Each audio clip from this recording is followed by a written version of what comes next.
Assalamualaikum warahmatullahi wabarakatuh. Perkenalkan, nama saya Obi Darus dengan NIM F1D1244038. Di sini saya ingin menjelaskan mengenai teknologi hijau atau green technology. Langsung saja ke videonya. Teknologi hijau adalah penerapan ilmu pengetahuan dan teknologi untuk menciptakan solusi yang ramah lingkungan dan dapat mengurangi dampak negatif terhadap lingkungan. Teknologi ini bertujuan untuk menjaga kelangsungan ekosistem dan dengan mengurangi polusi, meminimalkan pemakaian sumber daya alam yang tidak terbarukan, serta mengoptimalkan efisiensi energi dan sumber daya. Jenis-jenis teknologi hijau mencakup energi terbarukan seperti tenaga surya, angin, hidro, dan biomasa, dan pengolahan limbah daur ulang, efisiensi energi dengan perangkat lunak, serta teknologi ramah lingkungan yang menggunakan material yang berkelanjutan dan sistem ventilasi alami. Teknologi hijau menjadi solusi konkret untuk mengurangi dampak pencemaran dan perubahan iklim, serta menciptakan kesempatan ekonomi baru yang lebih berkelanjutan. Contohnya meliputi panel surya, kendaraan listrik, dan pengolahan air yang efisien, yang semuanya mendukung keberlangsungan alam dan lingkungan sekitarnya. Baik, selanjutnya kita masuk ke pertambangan hijau. Nah, kenapa ada pertambangan hijau ini? Pertambangan yang seperti yang kita ketahui, pertambangan itu banyak masyarakat di luar sana berpikir bahwasanya pertambangan ini negatif dan tidak ada manfaatnya sama sekali ke masyarakat.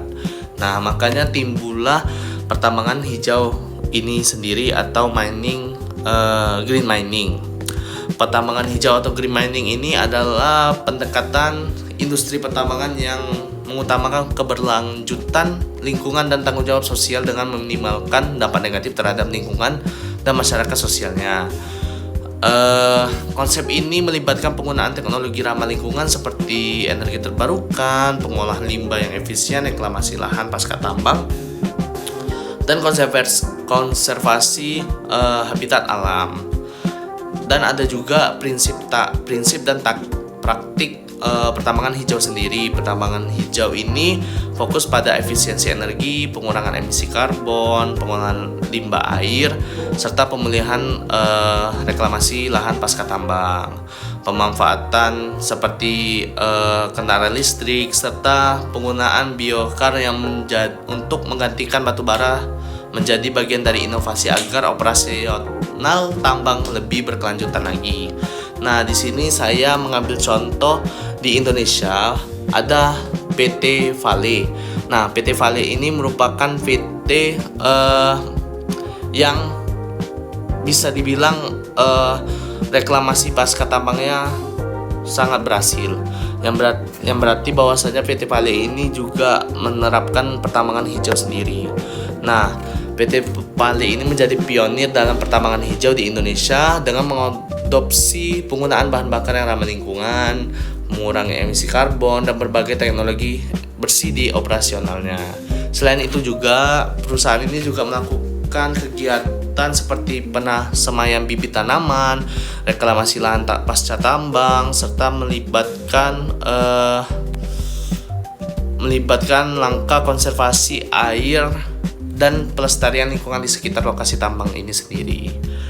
Nah, dari yang saya sebutkan tadi ini ada yang istilahnya itu PT Vale ini sangat mencolok di pasca tambang, reklamasi pasca tambangnya, karena yang video yang saya baca atau yang saya dengarkan, PT Vale ini sendiri termasuk dia sukses dalam melakukan reklamasi terhadap lahan pasca tambangnya, dan lahan pasca tambang ini dijadikan kebun, dan buah-buahan yang dijadikan kebun itu adalah nanas. Nah, buah nanas ini lah yang bakal menjadi tombak untuk meningkatkan perekonomian yang ada di masyarakat sekitar. Dan kebun ini bisa dijadikan juga tempat wisata, dan ini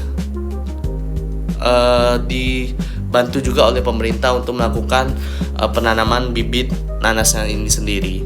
Nah, maka dari itu juga ini sesuai dengan pengertian dari pertambangan hijau sendiri. Dia berkelanjutan dan juga berdampak terhadap masyarakat di sekitarnya.